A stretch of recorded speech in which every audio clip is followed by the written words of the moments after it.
Jadi udah hari terakhir tuh kan adegannya dari awal udah banyak teriak-teriak, abis suaranya. Gitu, jadi serem. Oh, bukan mendalami peran berarti ya? Kebetulan. Jawabnya mendalami peran biar keren ya.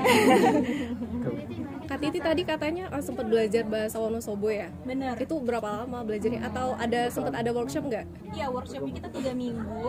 Jadi seminggu itu untuk chemistry sama pemain, seminggunya reading, seminggunya pokoknya segala macam lah, dari mulai belajar dialeknya segala macam. Ada kesulitan nggak selama proses belajar bahasa? Sangat, karena aku biasa taunya bahasanya Solo gitu-gitu. Wonosobo baru banget buat aku, dan nggak boleh terlalu nyendal tapi nggak boleh kurang juga, jadi kece-kecenya harus pas gitu.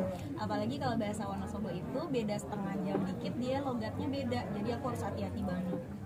Biasanya kan Kak Titi main di film drama keluarga atau drama biasalah. Nah, ini kan di film horor, gimana sih perasaannya?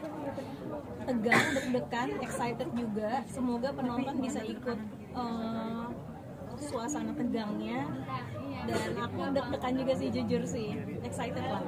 Buat Darius sama Mbak Sarah itu gimana sih adegan?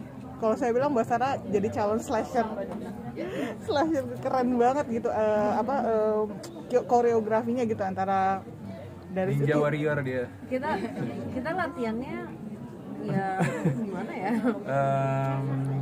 Kita ada latihan dulu basic, maksudnya basic untuk supaya jangan saling melukai gitu, dan safety lah ya, safety-nya. Dan Mas Darius, aku beruntung juga karena kita selalu ngobrol dulu, terus kayak kita janjian, oke, gue ntar ke geraknya begini, jadi kita saling nahan itu kan supaya enak geraknya juga, dan yang paling tricky adalah gimana memperlihatkan secara visual impactnya berasa, tapi kita sebagai aktor nggak ngerasa kesakitan beneran, walaupun ya kadang biru-biru juga. Biru-biru banget. Tapi seru banget. Seru. Sarah sangat profesional dan enak buat diajak kerjasama, very open, dan itu sangat memudahkan dalam setiap prosesnya gitu. Kalau untuk Kak Sarah sendiri ada nggak sih kayak gimana sih caranya ngejaga emosi, soalnya itu kan adegannya intens dan panjang ya, terus di adegan tebas-tebasan itu juga kayaknya berhari-hari gitu. Ya itu gimana, ada cedera kah atau sempat latihan juga gitu? Cedera kan, aku jatuh, ada jahitan juga. Nah tapi itu tadi kita waktu di set kita selalu ngebahas lagi ya, jadi sebelum mulai itu atau lepas lagi break nunggu set atau nunggu lampu, pasti ada, kita berdua selalu ngomongin nih diskusi lagi gerakannya dan rasa. Jadi dari workshop sama di set itu ternyata berbeda gitu yang dirasakan saat itu. Jadi dibantu juga sama Mas Darius sebenarnya kan, jadi tektokannya tuh chemistry-nya emang aku ngejaga di situ aja gitu. Jahitannya berapa jahit? 1, tapi dalam banget. Jadi waktu jatuh tuh lucu banget. Diliatin ada DOP kita Mas Bagus, ada 1 mediknya, 1 lagi ada asisten gitu. Aku nanya, robek nggak? Yang 1 begini, yang 1 gini. Jadi kayak, lu yang bener yang mana gitu. Jadi kelihatan sampai dalam gitu. Cuman pas ditanya sama mediknya, mau dijahit di sini nggak? Enggak, aku nangis ya. Karena sakit banget. Terus juga karena jatuhnya begini masih sakit, aku kayak takut nih tulangnya ada kenapa nggak ya gitu. Akhirnya malam itu juga langsung ke rumah sakit, dicek semuanya aman tapi dijahit. Adegan ini Kapok nggak? Enggak. Kenapa? Makna ibu tangguh setelah memerankan Rina Ibu tangguh adalah ibu yang rela berkorban demi kebaikan anaknya, demi keselamatan anaknya, selalu memberikan yang terbaik untuk tumbuh kembang anaknya, dan pokoknya tidak kenal waktu, selalu ingin memberikan yang terbaik. Dari karakter Rina sendiri apa pelajaran yang dapat diambil? Karakter Rina itu dia itu penyayang dan dia sangat sabar. Yang aku pelajari gimana keikhlasan dia untuk bisa melewati semua ujian yang ada. Mbak Titi sama Mas Darius berkaca sama Pram dan Rina, menurut kalian komunikasi sebelum menikah sama pasangan tuh penting gak sih? Penting, segala sesuatu sebelum nikah harus selesai dulu, harus ada yang diselesaikan, dan harus komunikasi dan kejujuran. Iya. Salah satu inti dari komunikasi ya harus jujur kan. Jadi ketika menyembunyikan sesuatu ya cepat atau lambat pasti akan terbuka, dan biasanya semakin lama kita menutupi sesuatu ya semakin besar impactnya ke diri kita atau orang-orang di sekitar.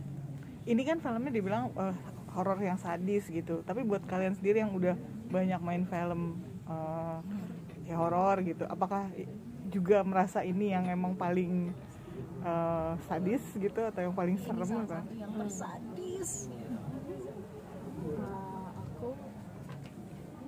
Ada yang lain, ada yang sadis juga, tapi ini baru pertama kali.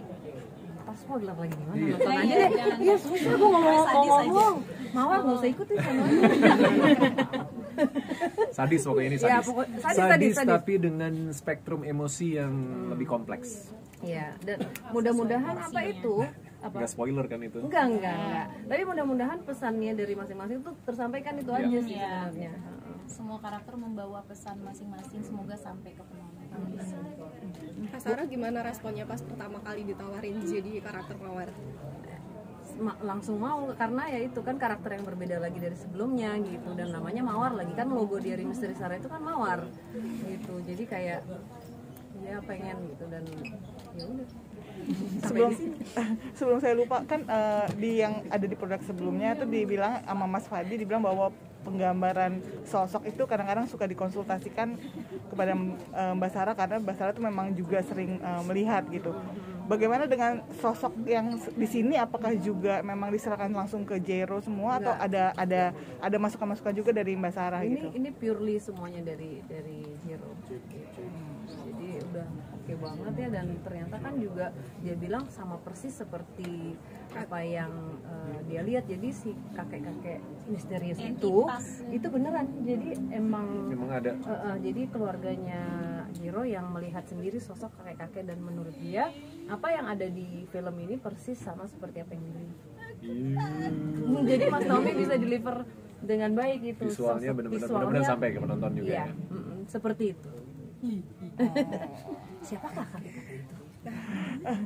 Kalau misalnya Mas Tommy itu kan emang terkenal dengan apa saudara-saudara dengan adegan yang slasher, dengan gore gitu. Ada ini nggak sih kayak tuntutan-tuntutan khusus gitu buat nanti gue akan bikin adegan yang seperti gore yang seperti ini, jadi siap-siap untuk misalnya ya apa maksudnya akan baju mukanya akan dirusak atau misalnya harus kebanting segala macam, kayak ada titipan-titipan. Hatinya yang rusak. Astagfirullahaladzim, ya juga. Udah spoiler ya. Susah ya mau. Tanya sama Rina sama Pram aja.